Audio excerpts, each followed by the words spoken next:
To Sridhar CC Anantapuramu YouTube channel and welcome back to my session editorial analysis session. So మనం ఈ session లో ప్రతిరోజు ఏం discuss చేస్తాం అనేది ఒకసారి చూసి let's get into the session. So ప్రతిరోజు ఒక కోట్ తీసుకొని వస్తానండి మీకోసం, quotation for motivation. Basic vocabulary మనకి one word substitutions related like number of roots, links, shortcuts, దీనిలో మీకు number of one word substitutes అందించబడును. అంటే లైక్ ఎస్ఎస్సి కానీ బ్యాంకింగ్ కానీ ప్రతి ఒక్కదానికి యూజ్ అయ్యే విధంగా ఈ వన్ వర్డ్ సబ్స్టిట్యూట్స్ చెప్పడం జరుగుతుంది.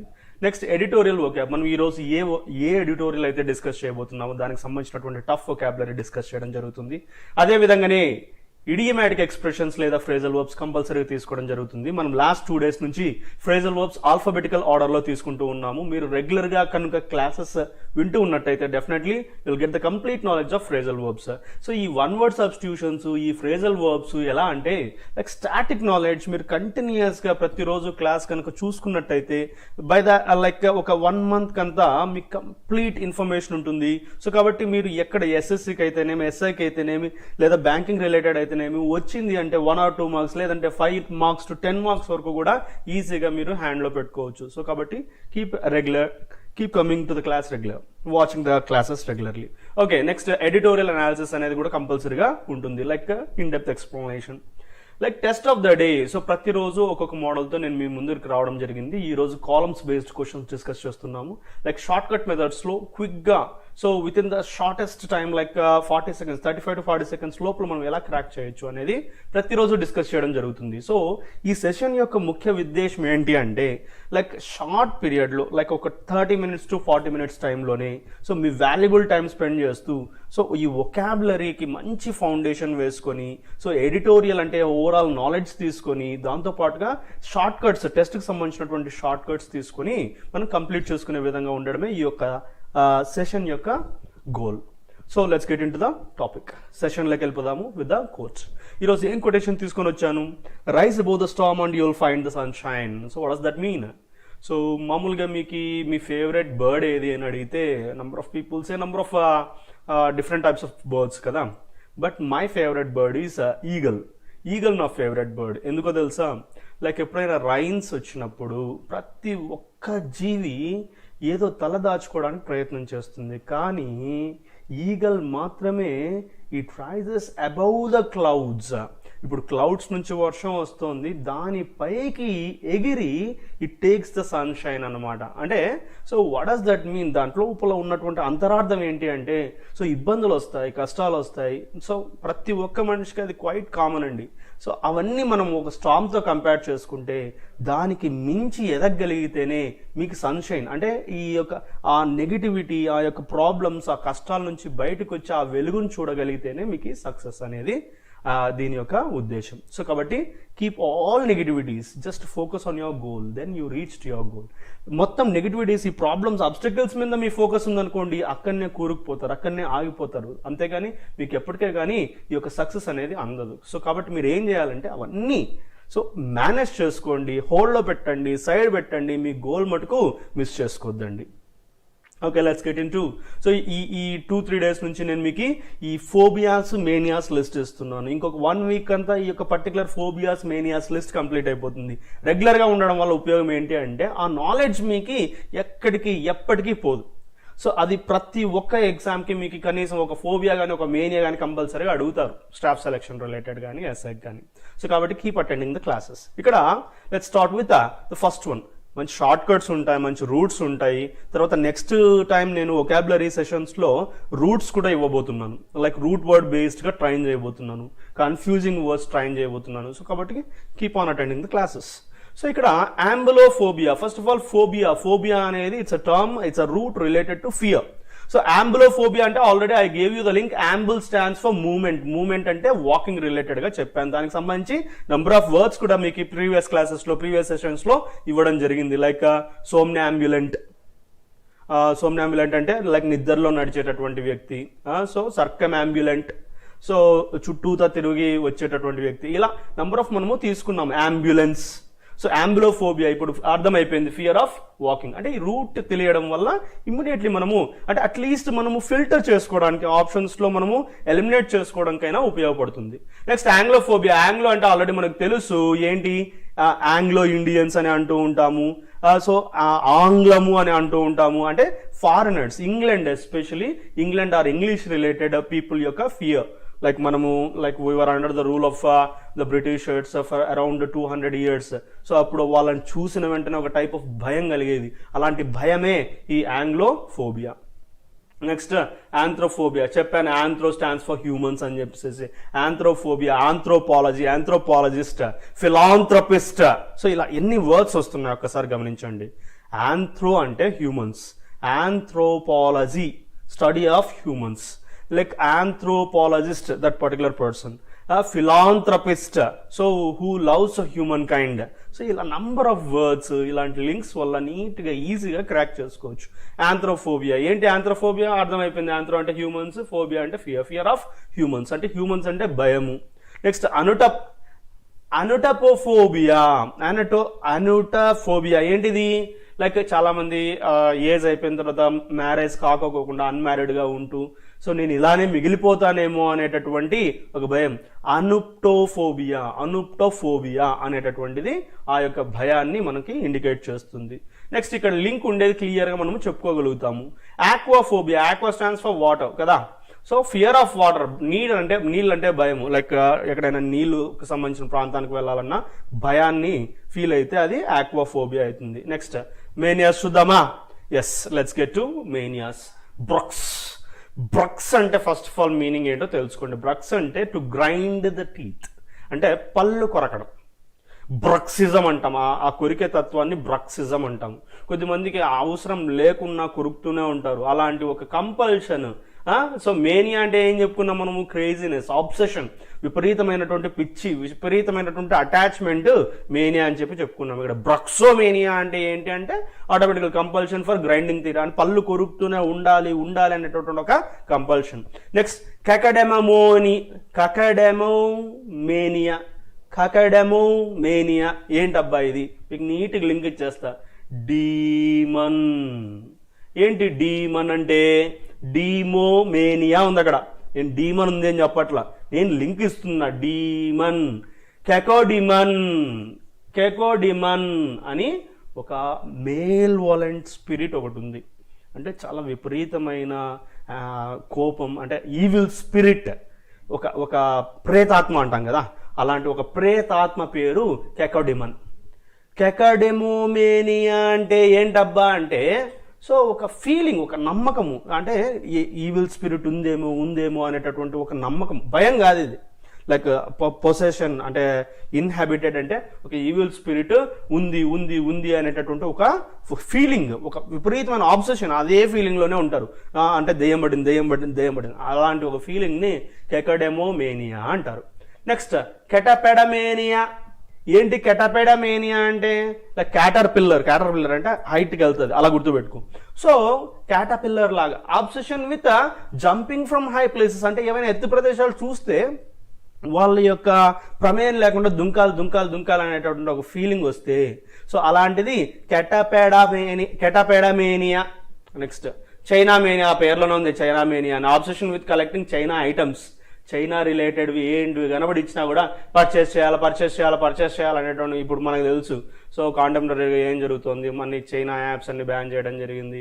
సో అలాంటి విషయాలు, అలాంటివి అంటే అవి కావాలి, అవి మేము మిస్ చేసుకోదలుచుకోలేదు, అవి మాకు ఉండాలి, మేము అవి ఉంటేనే బాగుంటాం అనేటువంటి ఫీలింగ్ని, సో కలెక్టింగ్ చైనా ఐటమ్స్ ఫీలింగ్ని, విపరీతమైన ఆబ్సెషన్ని చైనామేనియా అంటారు. వాటితోనే మనము గుర్తుపెట్టుకోవచ్చు. నెక్స్ట్ కొరియోమేనియా అంటే మళ్ళీ కొరియా దగ్గరికి పోయారు, ఇది చైనా అయిపోయింది కదా అని చెప్పి కొరియా దగ్గరికి పోయారు. కొరియోమేనియా అంటే కొరియోగ్రఫీ, అంటే డాన్సింగ్ మేనియా అనమాట. ఫ్రెంజీ అంటే విపరీతంగా డాన్స్ ఆడాలి, ఎవ్రీ సెకండ్ కాళ్ళు ఊపుతూ ఉంటారు. కొద్దిమంది చూస్తూ ఉంటాం మనం, కాళ్ళు ఊపుతూ ఉంటారు, బాడీ ఊపుతూ ఉంటారు, సో ఫేస్ ఊపుతూ ఉంటారు. అంటే every time they are filled with this dancing kind of mania, that is choreomania. So those are the one word substitutes for the day. So ప్రతిరోజు ఈ మేనియా ఫోబియా లిస్ట్ ఇంకొక 1 వీక్లో complete అయిపోతుందండి. So keep on attending the classes.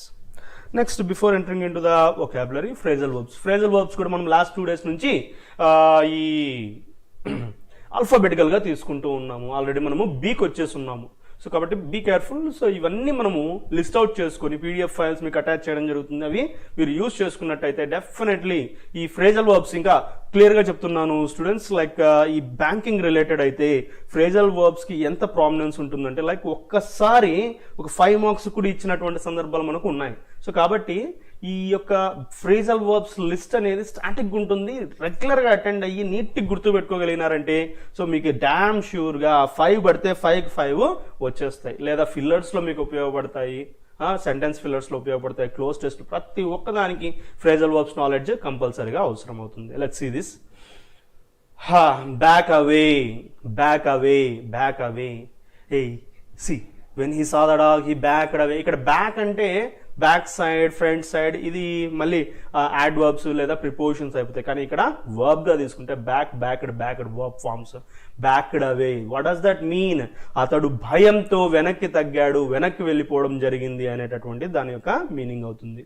Next back down. Down always indicates negative.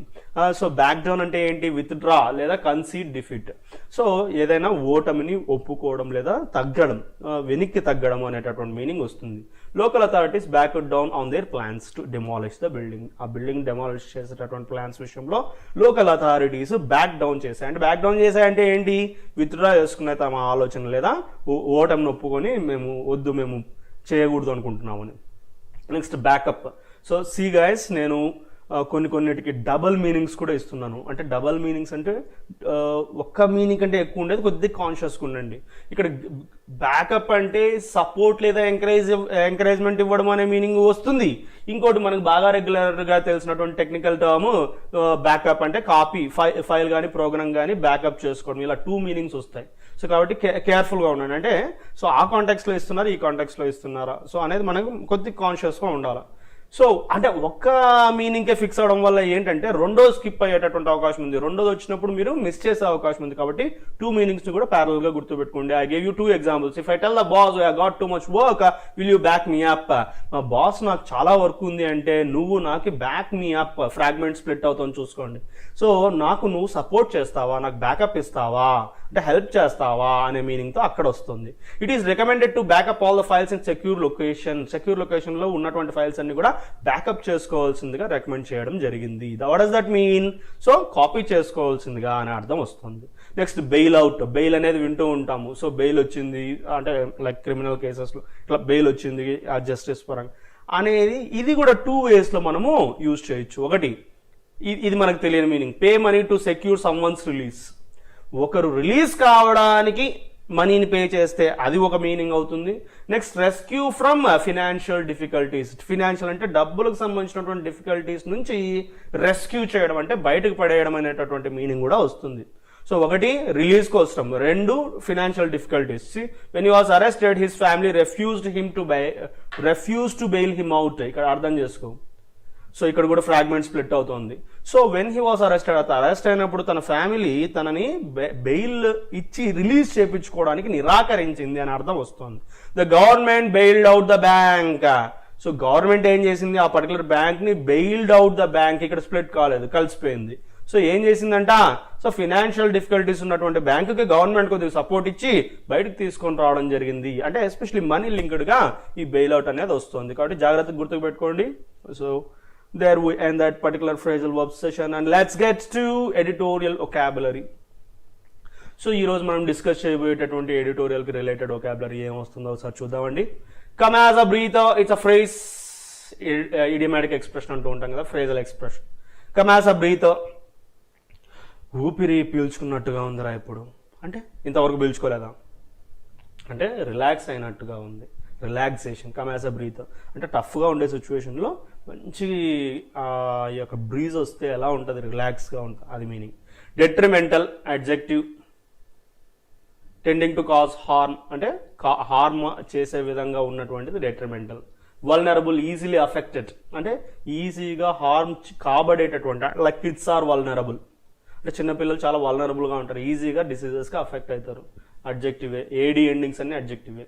వేలైడ్, it's a phrase. Stopped లేదా interrupted అని అర్థం వస్తుంది. Denting, dent అంటే మామూలుగా నొక్కు అంటే హోల్ అనేటటువంటి మీనింగ్. హోల్ అంటే పూర్తి కాదు, నొక్కు పడింది, సొట్ట పడింది అంటాం కదా, అలాంటిది. అడ్వర్స్ ఎఫెక్ట్ ఉండడం. కర్బ్ అంటే మామూలు రెడ్యూస్ అనేది గుర్తుపెట్టుకోండి. రెండవది కంట్రోల్ చేయడం, రెస్ట్రైన్ అనే మీనింగ్ కూడా వస్తుంది. డిస్క్రిషనరీ, సో ఈ యొక్క యూజర్కి సంబంధించినటువంటి విజ్డమ్ని బేస్ చేసుకుని అవైలబిలిటీలో ఉండేది డిస్క్రిషనరీ అడ్జెక్టివ్. ఈ V4s ఎలా వర్క్ చేస్తాయంటే మనకి V4 అడ్జెక్టివ్స్ రెండు రకాలుగా వర్క్ చేస్తాయి, సమ్టైమ్స్ నౌన్స్గా కూడా. Contingent, dependent adjective. Daunting V4, daunting అంటే డాంటింగ్, డెంటింగ్ నెగిటివ్గా గుర్తుపెట్టుకోండి. డెంటింగ్ అంటే అడ్వర్స్ ఎఫెక్ట్ ఉండడము, డాంటింగ్ అంటే డిఫికల్ట్గా ఉండడం. హవోక్ అనేది నౌన్ అండి, వైడ్ స్ప్రెడ్ డెస్ట్రక్షన్ అంటే ఒక విధ్వంసము అంటాం కదా, అలాంటి మీనింగ్ ఇస్తుంది. మ్యాండ్రైన్స్ అంటే యాక్చువల్గా చైనా రిలేటెడ్, కానీ ఇక్కడ ఎక్స్ప్రెషన్ ఎలా అంటే కనుక ఒక ఇంపార్టెంట్ జాబ్ గవర్నమెంట్లో ఉన్నటువంటి వాళ్ళని మ్యాండ్రైన్స్ అంటారు కాంటెక్చువల్గా మనం చూస్తున్నట్లయితే. Let's get to passes of the day, editorial of the day. So what is it about? Editorial is about digging deeper on GST compensation. GST compensation related, like how the situation is right from March.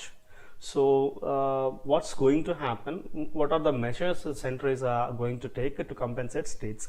So GST compensation ఏ విధంగా జరగబోతుంది states అనేది ఒకసారి చూద్దాం. ఇక్కడ GST collection set to shrink. Center must find new ways to compensate states. However, yes, GST collection set to shrink means so they are getting reduced. Center must find new ways for what? To compensate states. So 4 months into FY 2020-21, Center has finally managed to pay states the compensation due to them. First 4 months లో ఏం జరిగింది అంటే March financial year, so pay చేయడం జరిగింది. For the previous year అన్నారు the GST regime లో pay చేయడం అయితే జరిగింది. This may come as a breather for states seeking to finance supports, ramp up public health care and contain effects on vulnerable possibilities sections. So ఇక్కడ ఏంటి విషయం ఏంటంటే మన క్విక్ రీడింగ్ అనాలిసిస్ అంటాం అనమాట. అంటే ఇప్పుడు నేను స్పీడ్గా చెప్పడం ఏంటి అంటే స్పీడ్గా రీడ్ చేయగలగడం, స్పీడ్గా అనలైజ్ చేయగలం. క్విక్ రీడింగ్ అనాలిసిస్ వల్ల మనకి ఎన్ని ఉపయోగాలు ఉంటాయి అనేవి మనం నెక్స్ట్ సెషన్స్లో చూద్దాం. లైక్ ఈ కాంప్రహెన్షన్, ఈ రీడింగ్ కాంప్రహెన్షన్ కదా, దానికి ఎలా ఉపయోగపడతాయి ఇప్పుడు మనం ఇలా ఇవి డిస్కస్ చేసేటివి. So I'm reading, at the same time I'm underlining and I'm just telling them, explaining them. ఇది ఎలా ఉపయోగపడుతుంది అబ్బా మనకి అంటే క్విక్ రీడింగ్ అనాలిసిస్ గా ఉపయోగపడుతుంది. నేను చెప్పేది మీరు వింటున్నారు. The same way you approach, the same way you get. Okay, so ఇక్కడ ఫస్ట్ 4 months ఫైనాన్షియల్ ఇయర్లో ఈ సెంటర్ మేనేజ్ చేయడం జరిగింది. ఏది GST రిలేటెడ్ కంపెన్సేషన్ అనేది పే చేయడం జరిగింది. ఇది ఎలా ఉందంట, it came as a breather, కొద్దిగా రిలాక్సేషన్. ఏమిటికి? Health care capacity, ramp up public health care capacity, అంటే ఈ పబ్లిక్ హెల్త్ కేర్ కెపాసిటీని కొద్దిగా సెట్ చేయడానికి. COVID-19 detrimental effects on vulnerable sections. Vulnerable అంటే వీక్ సెక్షన్స్ మీద ఉన్నటువంటి ఈ యొక్క ఘోరమైనటువంటి డెట్రిమెంటల్, సో హార్మ్ఫుల్ ఎఫెక్ట్స్ని కంటైన్ చేయడానికి కొద్ది వరకు ఉపయోగపడింది. లాస్ట్ ఇన్స్టాల్మెంట్ crore ఎంత 13,806 crore for March was paid out recently. ఈ మధ్య కాలంలో పే చేయడం జరిగింది. Taking the total payments for the year 165,302 crore rupees. To refresh states were guaranteed compensation from the center for the first 5 years of the new indirect tax regime introduced in. So July 2017 నుంచి ఈ విధంగా ఎప్పుడూ జరగలేదు. ఈ విధంగా first time ఇంత లేట్గా pay చేయడం జరిగింది. Revenues they last after the shift from the earlier system wear states had the power to levy some indirect taxes on economic activity. ఇక్కడ ఏమంట, సో ఈ వాళ్ళు ఏదైతే కోల్పోయారో 2017లో ఆ విధమైనటువంటి ఒక సిస్టమ్, ఎర్లియర్ సిస్టమ్ ఇప్పుడు మళ్ళీ రిపీట్ అవ్వడం జరిగింది అని చెప్తున్నారు. నెక్స్ట్ చూసినట్లయితే this compensation assumed a 14% annual growth in the state's revenue with 2015-16 as base year and was to paid out from a compensation cess levied on top of the specified GST rate on luxury and sin goods. So ఇక్కడ ఈ compensation ఎంతవరకు assume చేయబడుతోంది? 14% annual growth నుంచి 14% ఇక్కడ states రెవెన్యూలో. So ఇది 2015-16 base ఇయర్గా తీసుకున్నప్పుడు ఇది especially ఈ స్పెసిఫైడ్ GST రేట్ ఏమిటికి సంబంధించి మాట్లాడుతున్నాము అంటే లగ్జరీ అండ్ సిన్ గూడ్స్కి సంబంధించి. with growth down over the previous fiscal year before the pandemic waylaid the economy, the assumptions of the not too distant past are beginning to hurt. So ఇది అంతా మనము ఈ pandemic ఎకానమీని బిగించక ముందు ఇవన్నీ కూడా మనము assumptions అనేది చేసుకోవడం జరిగింది. So compensation cess under GST last year was almost 70,000 crore less than the payments due to states. So states కారణం చేత ఈ అరౌండ్ 70,000 crore మనకి లాస్ట్ ఇయర్ రావడం జరిగింది compensation cess. This gap is likely to enlarge further this year with expected. Last ఇయరే కొద్దిగా loss related ఉంటే ఇప్పుడున్నటువంటి ఎకనామిక్ కాంట్రాక్ట్స్ ఏదైతే ఉందో దాని నుంచి ఇప్పుడు ఇంకా ఎన్లార్జ్ అయ్యేటటువంటి సిచ్యువేషన్ మనకి కనిపిస్తూ ఉంది. So okay, compensation cess inflow should shrink even more with people curbing discretionary spending on luxury goods in order to conserve capital or stay afloat in the pandemic hit economy. ఇప్పుడు ఇంకా ఘోరమైనటువంటి పరిస్థితి ఎందుకు ఉండబోతుందబ్బా అంటే ఇప్పుడు ఉన్నటువంటి పరిస్థితుల్లో పీపుల్ ఎస్పెషలీ ఎక్కువగా వచ్చేటటువంటి ఈ లగ్జరీస్ ఇన్ గూడ్స్ నుంచి ఉన్నటువంటి ఈ జిఎస్టీ ఏదైతే ఉందో అది చాలా కష్టము. ఎందుకంటే పెట్టడానికి ఇబ్బందికరమైనటువంటి పరిస్థితులు ఉన్నారు. ఈవెన్ న్యూట్రిషియస్ ఫుడ్ కూడా తీసుకోలేనటువంటి పరిస్థితిలో ఈ రోజు ఉన్నప్పుడు లగ్జరీ రిలేటెడ్ థింగ్స్ వైపు వెళ్ళేటటువంటి అవకాశమే లేదు. A little over half of the shortfall in the last year's cess kitty has been plugged by tapping cess balances from the first 2 years of GST implementation. First 2 years of GST implementation లో last years cess balances manage చేయడం అయితే జరిగింది. కానీ ఇప్పుడు ఏంటబ్బా పరిస్థితి, like conclusion ఎలా వస్తుందో చూద్దాం. Rest has been consumed up from the consumed up అంటే magically did something from the consolidated fund of India by debiting integrated GST funds that were lying with the centre. So centre దగ్గర ఉన్నటువంటి IGST ఏదైతే ఉందో దాంతో కొద్దిగా manage చేయడం జరిగింది. IGST is levied on inter state supply of goods and services collected 2017-18లో జరిగినటువంటి ఈ inter state supply of goods కి సంబంధించినటువంటి ఐజీఎస్టీతో కొద్దిగా మేనేజ్ చేయడం జరిగింది. రైట్, ఇప్పుడు last year the first year of GST when systems were still ad hoc అంటే పర్టికులర్ ప్రొసీజర్, పర్టికులర్ ప్రాసెస్, అది foreign term, had not yet been collected to states. Having thus drawn on these unintended contingent reserves, paying compensation to states this year is going to be even more daunting for the center. Last year వరకు ఎట్లో manage చేసినటువంటిది, so అది procedure అంతా కూడా ఎగ్జాక్ట్గా follow కాలేక, అంటే మనకి GST వచ్చినప్పటి నుంచి కొద్దిగా అప్స్ అండ్ డౌన్స్ అనేటివన్నీ మేనేజ్ చేసుకుని సెట్ అయ్యేటటువంటి పరిస్థితుల్లో ఈ యొక్క ఇప్పుడు ఉన్నటువంటి సిచ్యువేషన్ ఏంటంటే it is going to be even more daunting, అంటే ఇంకా ఘోరంగా ఉండబోతుంది సెంటర్కి. ఇప్పటి వరకు మేనేజ్ చేసినది అయితే okay. At last GST council meeting in June, Finance Minister Nirmala Sitharaman had laid the council could convene again in July just to discuss the possible alternatives to deal with this particular conundrum. So last జూన్లో మనకి GST council ద్వారా finance minister అయినటువంటి నిర్మలా సీతారామన్ గారు ఏం చెప్పారు, so మరి ఇంకొకసారి ఈ జూలైలో జస్ట్ డిస్కస్ చేయడానికి ఈ యొక్క కొనాండ్రం అంటే ఏంటి, ఒక కన్ఫ్యూజ్డ్ స్టేట్, ఒక కన్ఫ్యూజ్డ్ క్వశ్చన్, ఒక డిలెమా, దీని గురించి ఇంకొకసారి డిస్కస్ అంటే పాసిబుల్ ఆల్టర్నేటివ్స్ ఈ కంపెన్సేషన్కి ఆలోచిద్దాము జూలైలో కలిసి అన్నట్టుగా చెప్పారు. Chief solution officials have been fleshing out is for the center to raise special loans against future GST cess accruals in order to help meet its compensation promise to states. So ఇక్కడ ఈ chief solution officials ఏం చేస్తున్నారబ్బా అంటే special లోన్స్ని ఏవైనా rise చేయాలా, special loans rise చేసి ఈ future GST cess అక్రూయల్స్ని manage చేసి ఈ కాంపెన్సేషన్ ప్రామిస్ అంటే మనం స్టేట్స్కి ఏదైతే చేసి ఉన్నామో దానికి మేనేజ్ చేద్దాము, ఆ విధంగా మనము హెల్ప్ చేద్దాము అన్నట్టుగా ప్రొవైడ్ చేయడం జరిగింది. There is no sign of that meeting being scheduled. It అలా అనుకోవడం అయితే జరిగింది కానీ అలాంటి సెషన్, అలాంటి ఒక మీటింగ్ అయితే ఇంకా స్కెడ్యూల్ కూడా చేసినట్టుగా మనకు కనిపించట్లేదు.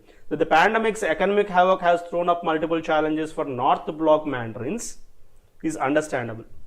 అంటే ఇక్కడ ఒక చిన్న విషయం అయితే మనం అర్థం చేసుకోవచ్చు, ఎందుకు ఇంకా వాళ్ళు మూవ్ కూడా కాలేకపోతున్నారంటే ఇప్పుడు మనకి పాండమిక్ క్రియేట్ చేసినటువంటి ఎకనామిక్ విధ్వంసం చెప్పాను హ్యావాక్ అంటే, సో ఏదైతే ఉందో చాలా మల్టిపుల్ ఛాలెంజెస్ వాళ్ళకి ప్రొవైడ్ చేయడం జరిగింది. ఎవరికి, నార్త్ బ్లాక్ మ్యాండరిన్స్ అంటే ఒక మెయిన్ జాబ్స్లో పొజిషన్స్లో ఉన్నటువంటి వాళ్ళకి, అంటే నార్త్ సైడ్ ఉన్నటువంటి వాళ్ళకి, అంటే సెంటర్ సైడ్ ఉన్నటువంటి వాళ్ళకి. But with the thought of the fiscal year almost over, it would help the center and the states to battle the virus more effectively if they had more certainty and clarity on the cash at their disposal. So ఇక్కడ almost third of the physical year అయిపోయిన పరిస్థితుల్లో ఈ సెంటర్కి స్టేట్స్కి virus పట్ల battle చేయడానికి, ఎఫెక్టివ్గా battle చేయడానికి ఫస్ట్ ఆఫ్ ఆల్ ఏం ఉండాలంటే సెర్టనిటీ, అంటే ష్యూర్గా క్లారిటీ ఉండాలా. ఏది? సో క్యాష్ పట్ల. ఇప్పుడు వాళ్ళ చేతుల్లో క్యాష్ ఉంటేనే డిస్పోజల్కి, ఏమిటికి, ఈ వైరస్ని కరెక్ట్గా బ్యాటిల్ చేసి సిస్టమ్ అంతా కూడా పర్ఫెక్ట్ కండిషన్లో పెట్టడానికి ఈ యొక్క క్యాష్ అనేదే మెయిన్ రోల్ ప్లే చేస్తుంది అనేది మనం అర్థం చేసుకోగలుగుతున్నాం. సో మొత్తం మీద కాంపెన్సేషన్ అనేది జరగడానికి పరిస్థితులు లాస్ట్ ఇయరే కొద్దిగా ఇబ్బందికరంగా ఉన్నప్పుడు ఇప్పుడు ఇంకా అధ్వానమైనటువంటి పరిస్థితుల్లో మనం ఉన్నాం కాబట్టి సిచ్యువేషన్ చాలా క్రిటికల్గా ఉంది కాబట్టి మనం అది అనలైజ్ చేసుకోవాలా. సో కానీ ఎటువంటి పరిస్థితుల్లో కూడా ఆల్టర్నేటివ్ వేస్ వైపు ఆలోచించి మనకైతే ఈ క్యాష్ అనేది డిస్పోజల్ కోసము రావాలా దానికి పట్ల. సో ఇప్పుడు ఏదైతే స్పెషల్ లోన్స్ ఈ యొక్క చీఫ్ సొల్యూషన్ అఫీషియల్స్ ప్రపోజ్ చేశారో దానికి సంబంధించిన మీటింగ్ కండక్ట్ చేసుకొని అలాంటివి ఆల్టర్నేటివ్స్ మనం ఆలోచించుకొని ఈ క్యాష్ చేతిలో పెట్టుకొని మనం మూవ్ అయ్యే విధంగా ప్లాన్ చేసుకుంటే సరిపోతుందని కంక్లూడ్ చేస్తున్నాం. Okay, let's get to test of the day. Columns questions అని చెప్పాను, ఎలా క్రాక్ చేద్దాము, చూడటానికే పెద్దగా ఉన్నాయి. సో మనం క్రాక్ చేయడానికి బాగా టైం తీసుకునేటటువంటి అవకాశం ఉంది. సో ఇప్పుడు A to DEF, B to DEF, C to DEF మొత్తము 1 2 3 6 9 సెంటెన్సెస్ చదవడానికి చాలా ఇబ్బందికరమైనటువంటి పరిస్థితి. సో మనకున్నటువంటి టైం 35 to 40 seconds. క్రాక్ చేయాలా, ఎలా క్రాక్ చేయాలా, సింప్లెస్ట్ మెథడ్ ఏదైనా ఉంది. బీ క్లియర్, బీ కేర్ఫుల్, క్లారిటీతో వినండి. ఎలా క్రాక్ చేస్తున్నాను అలానే ఉంటుంది. ఓకే, ఏతో డిఈఎఫ్ చూద్దాం, బితో డిఈఎఫ్ చూద్దాం, సితో డిఈఎఫ్ చూద్దాం, టైం అయిపోతుంది. అలా కాదు, shortest method is just shoot at A. ఆప్షన్స్కి వెళ్ళిపోదాం. ఆప్షన్ ఏని షూట్ చేయి. సిఎఫ్ అండ్ బిఈ కదా, సిఎఫ్ చెక్ చేయి. Petrochemicals is another area that American companies have looking at. అంటే have been ఉండాలా. ఓకే, నెక్స్ట్ బిఈ చూద్దాం. Russia envisions potential threats to the current balance of power in Eurasia. So obviously BE కూడా correct. కానీ నేనేమంటానంటే వాడు ఏం ఇచ్చాడంటే grammatically and contextually అన్నాడు. సో నేను సారీ సిఈఎఫ్ కదా మనం చూడాల్సిండేది. Excuse me. The recent appointment of 5 governors by the president must be viewed with great scepticism. Right, perfect అంటే కానీ అయిపోయింది ఆన్సర్. యాక్చువల్గా అయితే ఇంకోసారి క్రాస్ చెక్ చేసుకుందాం, అంటే బిఈ కూడా చూసుకుందాం. Russia envisions potential threats to the current balance of power in Eurasia. Answer అయిపోయింది, ఇంకా రిమైనింగ్ చూడాల్సిన అవసరం కూడా లేదు. క్వశ్చన్ 2 మీకు అర్థమవుతుందా? Shoot the options. కాలేదా నెక్స్ట్ పోదాం, అయిపోయిందా వదిలేసి అంతే. This recognise the debates. Sorry A నుంచి కాదు, ఇది కదా, సిఎఫ్ చూడాలి. The rights of equality and non-discrimination on the governor, its appointments and processes involved. Set అవుతుందా అండి? నాకైతే అనిపించట్లా, సెట్ అయినట్లు అనిపించట్లా. సో కాబట్టి నేను ఇది చూడను అంటే ఇది కూడా చూడను. ఇంకా రెండే ఉండే నా చేతిలో, AF AE. This recognise the debate around the office of the governor, its appointments and process involved. Hold it. AE చూద్దాం. This recognise the debate around the office of ground of sexual orientation has not covering. Has ఏంది, covering ఏంది? Answer వచ్చేసింది మనకి AF is the answer. అర్థమవుతుందా అండి? AF set అయింది, AE set కాలి. ఏఈలోనే ఆల్రెడీ ఎర్రర్ కూడా కనిపిస్తుంది కాబట్టి ఏఎఫ్ ఇస్ ద ఆన్సర్.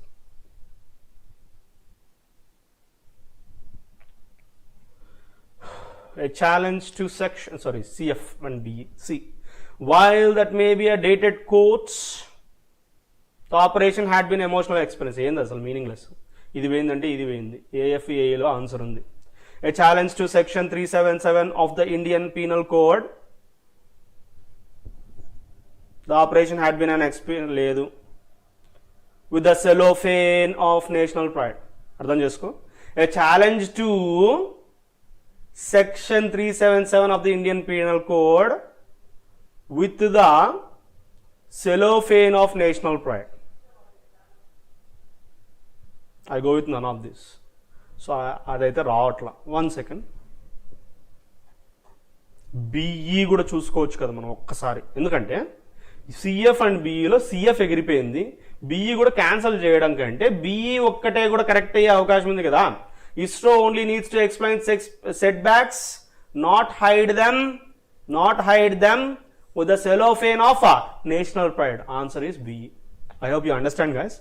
మనము ఆప్షన్స్తో వెళ్తూ ఉన్నాము. సిఎఫ్ పోయింది అంటే బిఈ కూడా కొట్టేయకూడదు, ఎందుకంటే బిఈ ఒక్కటే కూడా వచ్చే అవకాశం ఉంది కాబట్టి. ఇక్కడ మళ్ళీ ఏఎఫ్ ఏఈ దగ్గర కన్ఫ్యూజ్ అయినాం కాబట్టి మనం అక్కడికి వెళ్ళాము. So BE is the answer. Next, CF. Judges of the high court are as much constitutional functions of the judges.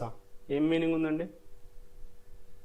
BE లేదు, అసలు బిఈ లేదు కాబట్టి ఇంకా ఖచ్చితంగా అయితే మనము దాన్ని టచ్ చేయాల్సిన అవసరం లేదు. తర్వాత ఏఎఫ్ ఏఈ ఉంది, ఒక్కసారి చూద్దాం. While he is the king of clay and quite adept. Adept అంటే స్కిల్ఫుల్, అడాప్ట్ వేరే, అడెప్ట్ వేరే.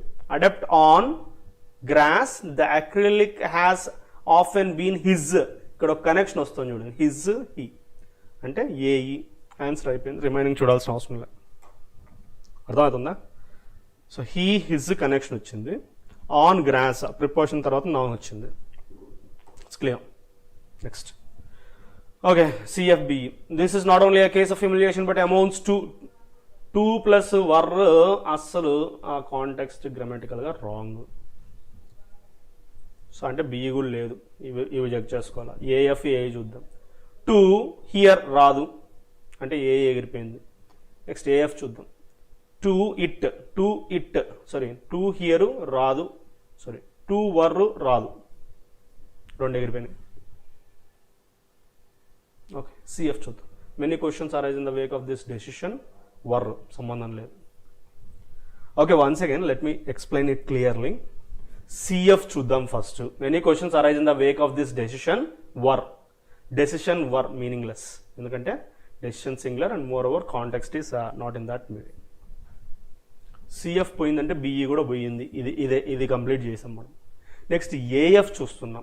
ఏఎఫ్లో 2 ఉంది, 2 తర్వాత వర్ రాదు అంటే ఏఎఫ్ ఎగిరిపోయింది.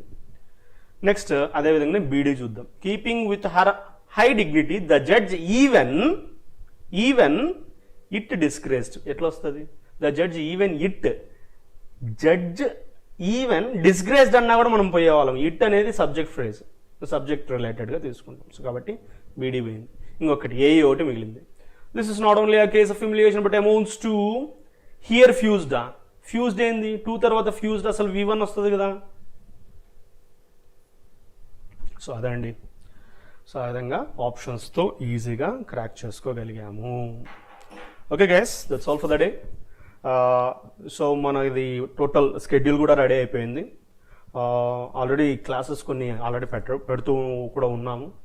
ఇంకా సబ్జెక్ట్ వైజ్, టాపిక్ వైజ్ అన్నీ కూడా మీకు రావడం జరుగుతుంది స్కెడ్యూల్తో సహా. So keep on attending the classes.